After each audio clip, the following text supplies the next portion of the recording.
Will you be remembered after you're dead? The Z-List Deadlist podcast about obscure people from history with me, Izzy Lawrence. Hello and welcome to the Z-List Deadlist. I am Izzy Lawrence. I'm sat in a very sweaty office right now because it is so hot, so unbelievably warm. But don't worry, I have a person who's going to Coules you down because her name is Victoria Coules. There you see. She also has the coolest of all PhDs that I've heard of. And I did go to Bristol University and I did meet a person whose degree was to do flaneur research in Irish folk music, which basically meant she got to go to a load of Irish pubs and get drunk because that was part of the experience of the qualitative research that she was doing. Genius. However, I think Victoria Coules' PhD is even better because she is working with Bristol University on a project wonderfully called Paleomedia. Now, Paleomedia is about the dinosaurs and other prehistoric creatures and how they are represented in art, in film, in all sorts of media.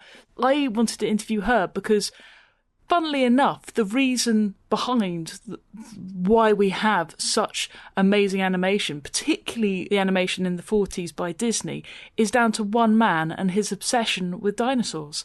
So I thought she'd be a perfect person for the Z-List Deadlist. If you are interested in dinosaurs, you can also check out my other podcast, Terrible Lizards, terriblelizards.co.uk if you're interested. It's available where you're listening to this and other places too.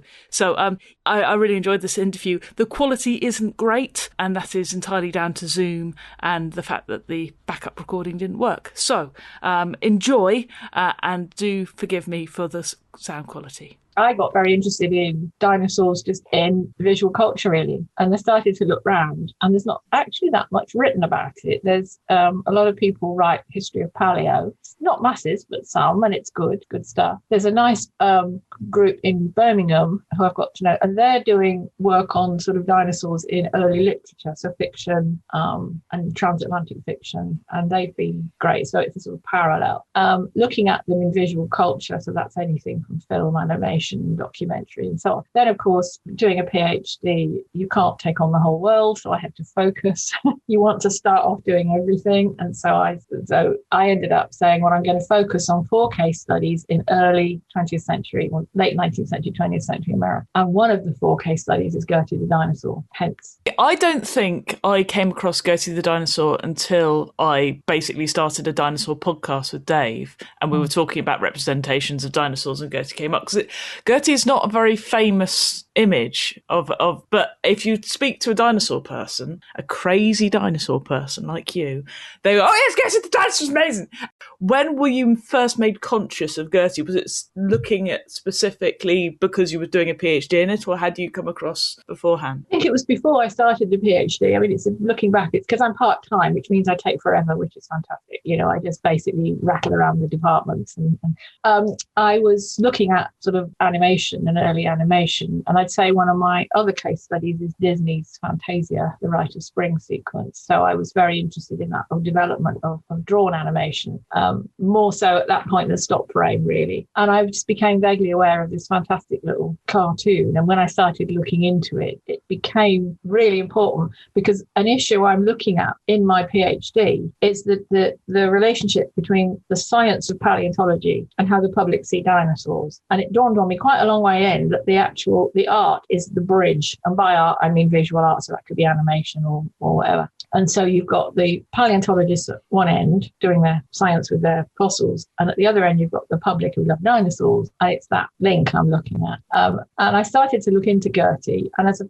piece of animation I was absolutely stunned at how good it is. Really, really good compared to, you know, where they were. The date was 1914 and what else was around at the time in terms of film history, if you like, and started to look into it. And what I then found interesting and why it became important as a case study for me is Winsor Mccay, who we can talk about in a bit of detail in a minute, but he was really keen that this was accurate. So he based it on the Brontosaurus as it was in the AMNH, sketch, and he was very keen that he got it right. And this is what makes it so good because of this. And there is even a quote from him somewhere, I can find it again, where he says, I can see this would be used in education, in science teaching, to bring one of these things alive. And so I became interested in the fact that he was so adamant that this would be an accurate representation of a dinosaur. Can we just talk about how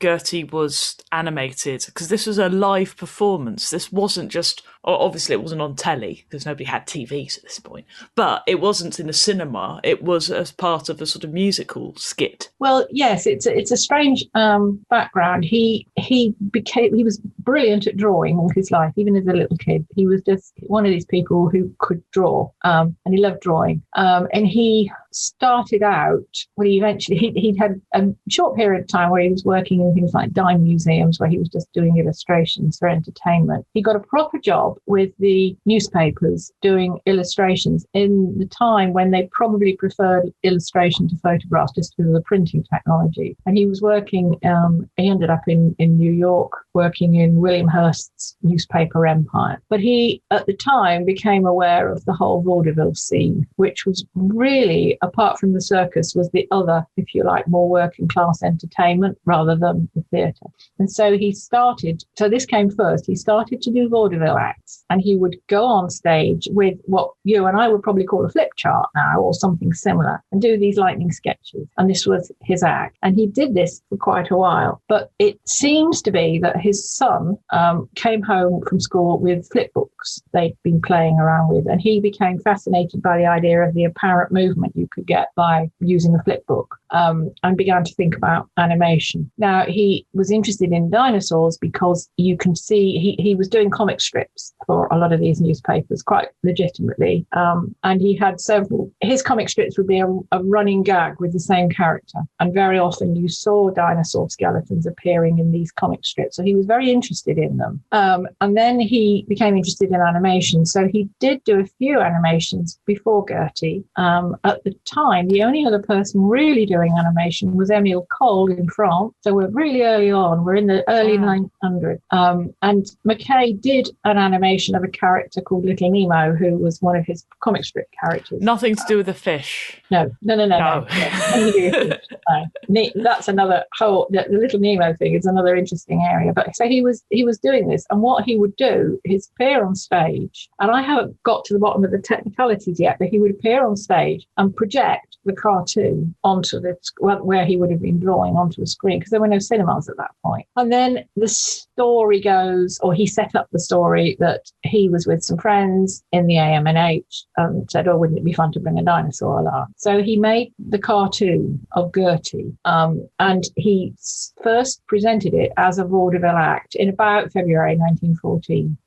So, and as you'll see, he interacted with the cartoon. So not only was he just showing a cartoon, which he'd done previously, he designed it so that it would look like he talked to her. And from my own research, it seems that the whole thing is based on a very traditional circus act. The structure, if you like, of the 7-minute or so act with Gertie is more or less the same as you would have had if you were dealing with a big cat in the circus. And that went down an absolute storm. But William Hearst got very grumpy.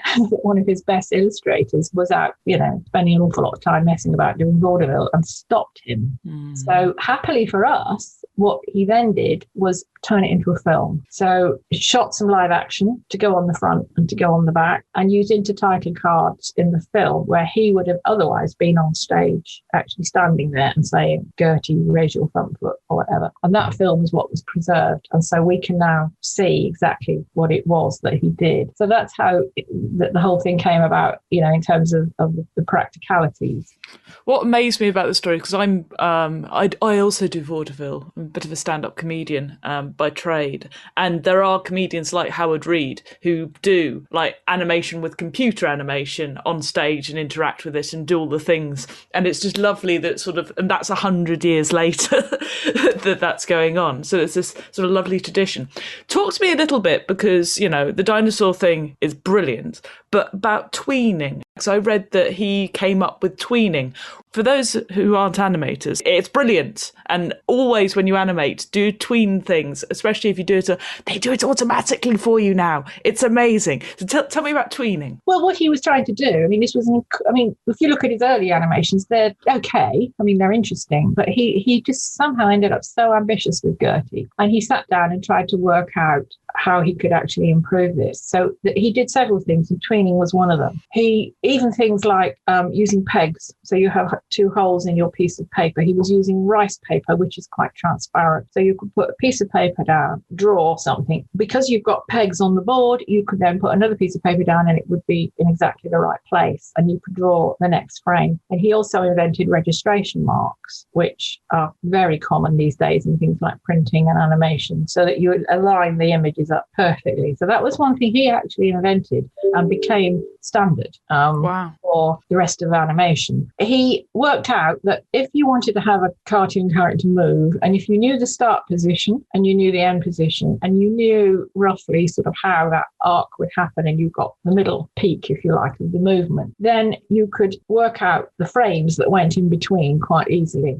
And he actually had a next door neighbour who was an art student who he roped in to help, because art students are, eminently exploitable. And so he had come up with this idea that if you have the key frames, as he called them, maybe the start frame, 1 or possibly 2, and then the end frame, somebody else, less experienced perhaps, could draw the transition images, the transition frames, and that became known as in-betweening and tweening. And he came up with that idea. And so basically he was drawing Gertie. The other interesting thing about Gertie is that it's, as far as I know, it's the first animation that actually has a fixed landscape in it. So if you look at earlier animations, you have characters singing and dancing or whatever, but Gertie actually sits in that landscape. So each frame had to be traced, not only with what Gertie herself was doing between frames, but that background has to be right. And if you look at it, there is a very slight jitter, which is on the landscape. So each time they drew, they couldn't sort of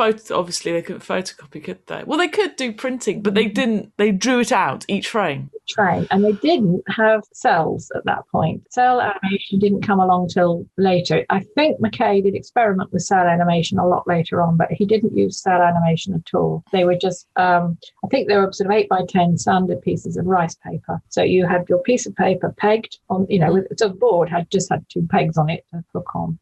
And so he would work out the frames and he'd give it to his assistant, and the assistant was the tweener. And between them, they worked this method out. And he was therefore, he invented, so as we said, he invented pegboards, pegboards, I think they're called, but boards with pegs on for registration marks, and of course keyframes and tweening. Wow. For the people who don't animate, like if you open up like Adobe Animate, it has your keyframes there. Even if you're doing like live action stuff, the keyframes, if you're doing After Effects, have the little dots there. They're called keyframes. Pegboards, obviously, you want everything to line up. And the registration marks, that is literally just like an X or a cross or something in the corners, just to make sure that, there's no moving up and down or left to right. Incredible that this is all comes from this one man, and all because he wanted to make dinosaurs look real. Okay, so he started off working for newspapers. He then goes into vaudeville. He then goes into movies. What happens to him after Gertie? What happens to him later? He does stay with the newspapers. I mean, so anything he was doing, he was still doing in his spare time with animation. By 1914, the sort of war was starting in Europe, and he became, it's not really clear what his own politics were, but he did get involved in drawing political cartoons. So he stayed with the newspapers, and anything else he did in the way of animation was very much in his own spare time. As a hobby, he created an entirely new art form, pretty much. Indeed. And he refused to patent anything. Oh, wow. People were saying to him, beginning to realise that actually, this might be important stuff. Friends were saying to him, shouldn't you be patenting these ideas? And he actually said, no, if any fool wants to waste their time making 10,000 drawings to make something move, that's up to them. So he didn't patent, which partly I think is a reason why we don't know about him so well. If I, like you, know animators and talk to animators, they know who he is. But the main, you talk to the general public about animation, they're going to go Walt Disney. Yeah. But what it restored my faith in human nature slightly is apparently that Walt Disney totally acknowledged Winsor Mccay completely. So what had apparently happened was that Mccay brought out Gertie and a few other animations. Gertie was by his, all accounts his most successful. He died in about when did he die? 1934, and more or less in obscurity because other people were coming along. There was a New York animation industry bringing out things like Felix the Cat, and by then Disney was coming up, the Fleischer Brothers and so on. So Mccay had sort of dropped out, but Disney was bringing Mickey Mouse into the equation. And if you look at those early drawings of something like Mickey, they're just bendy lines for arms and legs. And the story goes that the Disney animators somehow found a copy of Gertie and just could not understand how Mccay had done this in terms of the technicalities and the accuracy of the movement and the personality he'd given her. In about 1950, Disney had a TV series called Disneyland, and he actually dedicated an episode to the history of animation. And in that, he talks about Winsor Mccay and Gertie, and they reconstruct the act. Oh, wow. Mackay's son, Robert, sort of tried to carry on looking after his father's heritage and met Disney because he was the advisor on this program. And again, the quote is that Disney was in his huge office, in his huge studios in the 1950s. And Robert Mccay was with him working on this. And Winsor Mccay sort of looked out the window and pointed at everything and said, Robert, this should have been your father's. So wow. Disney knew exactly what he owed Mccay, which is rather nice. The situation now is that the Lifetime Achievement Award in animation is called the Winsor Mccay Award. Wow. So, which is sort of it, there's bits of it coming through. I want to get into a little bit of the articulation and the movement of Gertie. So this was brought about simply because he wanted to bring a dinosaur to life and therefore it had to be accurate. And maybe without that sort of need, we would have had bendy lines and silliness for a lot longer. Is that the argument? I think so. He wanted it to be accurate. He was very much a perfectionist, and he wanted it to be accurate, partly, I think, out of his own interest to see if it could be done, and also because he saw it as important that dinosaurs, were seen to be able to be brought to life. We think he had access to Edward Muybridge's photographs of, so Muybridge was the one famous for the first galloping horse stills, and he also did it with a lot of other animals. So by the time Mccay was working, he could have seen those photos. He could have seen elephants walking, and apparently he used to just go in and pester the staff at the AMNH to ask them questions. AMNH, just... American Museum of Natural History. So he was in and out there all the time because that's where the Brontosaurus skeleton was. What was very interesting was when I started looking at this, I contacted he's a professor at the Royal Veterinary College in, it's up in Beaconsfield somewhere, the vet school as they call it. Buckinghamshire. Yes, you know it. So there is a professor up there called John Hutchinson who is their expert on biomechanics. And he does extant animals and he also does dinosaurs. And Dave will know him well. But I contacted John and said, can you do me a favour? Would you have a look at this animation for me and tell me how good it is in terms of the movement of the animal? And John was really helpful. And he came back and he said, because he's into dinosaurs, he said, I know this cartoon, but I've never looked at it like this. He looked at it and he wrote me quite a long piece, an email about it. His take was that the walk cycle, which leg went when in the walk, was absolutely right. The overall movements were a little bit more flexible than you'd expect for a Brontosaurus, because... But it's a cartoon! Exactly. But his point was the same as mine, was that given that he'd done this in 1914 with no other references other than the skeleton and possibly looking at how elephants walk, that it was brilliant. So... Yeah. Because I'm just trying to think of how I would do it, and I literally want to look at a video of an animal moving and watch it doing the same thing again and again and again to really understand it. But to be able to look at an elephant walk walk and go, okay, so that foot, and have the observation skills is incredible. There's a bit in the film which is rather nice where Gertie is misbehaving a little bit, and then she lies down, and there's the little gag where she scratches her nose with her tail, and those gags. Now, obviously, as John said, you couldn't have done that, but this was all part of the cartoon gag, and this is what made it funny. Then you see in the cartoon, you see her lying down and looking around, and then you see a little creature fly past, and we're not actually sure what it is. It looks like a four-winged lizard or something, but it flies past, and in the intertitles, Mccay says, "Oh, look at the flying dragon." And what that was about was the fact that it was a classic magician's sleight of hand, because he wanted the audience to look at the flying dragon because he didn't know how to make Gertie stand up. Yeah. And he apparently went back to the museum and said to us, if a brontosaurus laid down, how would he get up again? And they said, we've no idea. But because he had to animate something he wasn't very confident with, as in a brontosaurus standing up, he used the magician's trick of distraction. Nice. So that you can see he's thinking this through at so many levels that he's got it all sorted. How about him personally? Was he a horrible person? Can we make up for all of his talents by saying, well, you wouldn't want to be him because everybody hated him? Or was he? Sorry, no. Oh.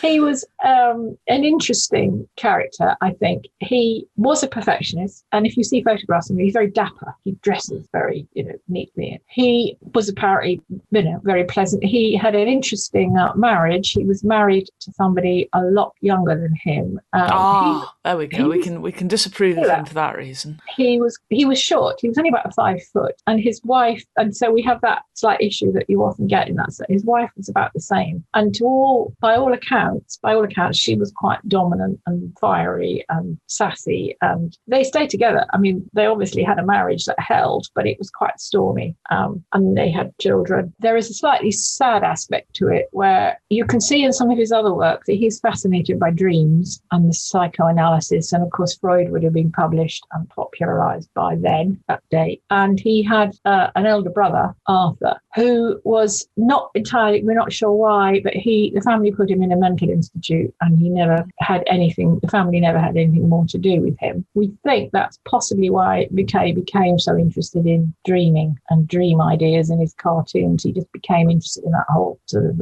psychology. There was an attempt to make a sequel to Gertie. I don't know if you've seen that. No. It didn't happen, but there are a couple of minutes available that got preserved. So he started it and didn't finish it. And I raised the dreaming for a reason. So he had an idea to make a sequel called Gertie on Tour. And the idea would be that Gertie would go around America and go to the great monuments and so on. And he did some initial sketches, which I think are gorgeous because the quality of these drawings, they're almost like very early storyboards, are just beautiful drawings. And in the drawings, he has things like her go to the Washington Monument and pick it up and decide she can't eat it and put it back. And then she plays trampoline on the Brooklyn Bridge and so on. But there is a little clip of the few attempts he did to animate. And in one of the clips, you see Gertie, you see her go to sleep again, but now you see her dreaming. And in the dream, she's dancing and she's completely surrounded by other dinosaurs. Oh. And like you, I'm like, this is the only time she's never not on her own. That's a double negative, but it's the only time she's with any other dinosaurs, when she's dreaming about her friends and family and she's dancing for them. And there's a couple of other little bits in there, but he is very interested in dreaming. He tended to do the right thing. So once Hearst put his foot down and said, no, you've got to come back and work, sunshine, he did. He was very good at his political cartoons, but what I can't get to the bottom of is I think a lot of the political cartoons he was drawing were being guided by the political editor of the newspaper. I don't think they were just him going out on a limb. But he wasn't brilliant with money or business, so he's an artist. He was an artist. He didn't want to get bogged down in all that. And his wife used to absolutely love spending money, so that all went horribly wrong. Maud, she was called. So he didn't pay him his work, which he could have done. He very much wanted animation to become an art form. He could see the potential in it, a bit like Disney tried to do, 30, 40 years later, turn it into more of a high art almost. And other people were beginning to see what happened, that they could see that what he was onto did have this potential. There was a guy called John Bray, Bray, who basically pirated a lot of his techniques and work and did patent some of his techniques. Oh, that's naughty. It is naughty. And there is some evidence of a lawsuit. But again, it's not clear quite who sued who, but there is some evidence of a lawsuit, whereas it was established that Mccay had actually invented some of this that Bray was claiming. And then Bray tried to do his own version of Gertie, which, if you look at it, it's nothing like as good. It's just, anyway. And then at the same time, so he was he lived in New York, and then you were starting to get, as I said, the Fleischer Studios and Pat Sullivan and so on working there as well. And then at the other end of the country, you were starting to get Disney in Los Angeles. So the animation industry at that point was really taking off. But I was really reassured by the fact that Disney acknowledged him. And in the Disney's Hollywood studios in Hollywood, in their theme park, they've actually got a tribute to Gertie, which sounds like a lovely idea. So they put this thing whereby it looks like Gertie herself is standing in the lake in shallow water, except that she's an ice cream stand. So it is Gertie that you can go up there and buy ice cream. But there's a plaque next to it that says, Winsor Mccay, Gertie, and acknowledges the whole thing. So I think it's, we can get exasperated with Disney for all sorts of reasons, but I think to their credit, they did acknowledge him. Oh, and that was a lovely little you have an email to say, well done for acknowledging it. To me, what it reminds me most of is, a pioneering computer game designer in like the 80s, and just before it got, who like didn't make it to where it's just got so big now. And it's become its own art. And that's, and I love the fact that it was, Gertie was inspired through a passion for dinosaurs. You see, a help in science and art. This is why everybody needs to learn about them. Absolutely. He worked away pioneering this incredible cartoon that really wasn't, personally, I don't think nothing in comparison came through until 1940, which was when Disney produced Fantasia, which is where you have the dinosaurs in the Rite of Spring. And there's nothing between Gertie and the Rite of Spring. There's some stop frame animation, which is fun, shall we say. And I love stop frame. But in terms of the quality of the drawn animation, there isn't even any drawn animation, but there's certainly, the quality of Gertie doesn't get even matched until 1940. So you've got this huge gap where it even came close. What confuses me just about that is you do have cinema at this point. I mean, cinema's overtaken vaudeville and it's everywhere, and nobody thinks, I suppose it's just the investment, the sheer time investment of having to draw and having to get all those other animators to do the tweening. It must have been just too much for somebody to invest in. Yes, I mean, we have a few landmarks like The Lost World, which was 1926, which was obviously a stop frame, live action stuff with some stop frame dinosaurs. And there are a few short films, but I think you're right. I think there is that investment element. And I think the other thing is that at that period, and Dave Hone will talk about this, there was what they actually called the dinosaur doldrums, where paleontology itself just stopped. So, people got bored with it, and it didn't really come up with anything new until John Ostrom and Warm-Blooded Dinosaur. So there's this whole gap so there weren't new discoveries that were bringing the public, excitement and so on. So dinosaurs were very much extinct, boring, stupid because they went extinct. It's a bit how people feel about the moon landings now. Yeah, quite possibly. Well, very exciting. Exactly. I know, but it was very exciting in the sort of 60s and 70s. Still, it was like, oh my goodness, and now it's just like, it's just a rock. Yeah, no, we went to the moon. Yeah. I get you. But I mean, other than Fantasia, there were other animations happening in the 30s that didn't have dinosaurs, but was there anything that you could say was a similar quality in animation but wasn't dinosaur based? Or was it Fantasia that really launched animation back into the public imagination in full? No, because Disney, in a sense, was the one who was turning it round, and he had I've only just been looking at this, but he brought out Steamboat Willie in 1928, and that, of course, had Mickey Mouse with sound, and that transformed everything. And then he was doing stuff with cartoon and classical music, and then in 1939 you had Snow White, which was a huge breakthrough in terms of not only the quality of the animation, but the sort of story, the length of it, the fact that it was a feature film. And it was colour. And it was colour, and it was, it completely blew everybody away. And then on the back of that, Disney then, for all sorts of complex reasons that I'm still looking into, decided to do Fantasia, and in there put the Stravinsky Rite of Spring. That's a whole other story. But really, there was a lot of animation attempts, but I don't think, you're not really until Snow White and then Fantasia, and then shortly after that you have Bambi, and off that goes. Really, that was, people were trying it, but it just wasn't really taking off, I don't think. And I think you might well be right that it was a cost issue. There was some stock frame around, not as much as you'd think, but yes, until you get TVs in every home where it's worth advertising to people. I mean, but you'd think there'd have been little, because you go to the pictures and they'd show a little, the tunes for the kids, and then you see. So that was happening, but it wasn't. That was happening, but they weren't on, they were, as you exactly said, they were short tunes as part of the programme. Apparently so much so that when they first showed Steamboat Willie, which was one of those, the audience loved it so much that they were yelling at the projectionist to show it again rather than go on to the main feature. But yes, the cartoons around were very much, I don't think they were particularly aimed at kids yet. I think there was still that sort of adult family audience expected. It wasn't seen as a kids' entertainment, but most of them, as I understand it, were shorts that would go in the cinema as part of a feature, to accompany a longer feature. But the quality of them was very sort of elastic, and that it wasn't anything as real as you see in Gertie. No. Interesting, isn't it? I'm surprised nobody did I tried to do a realistic one with humans that are articulated like we are. And it's weird. Why wouldn't? Because they had comic books at this time. Like Superman was just coming up, wasn't it? 1930s, I think. I'm not sure.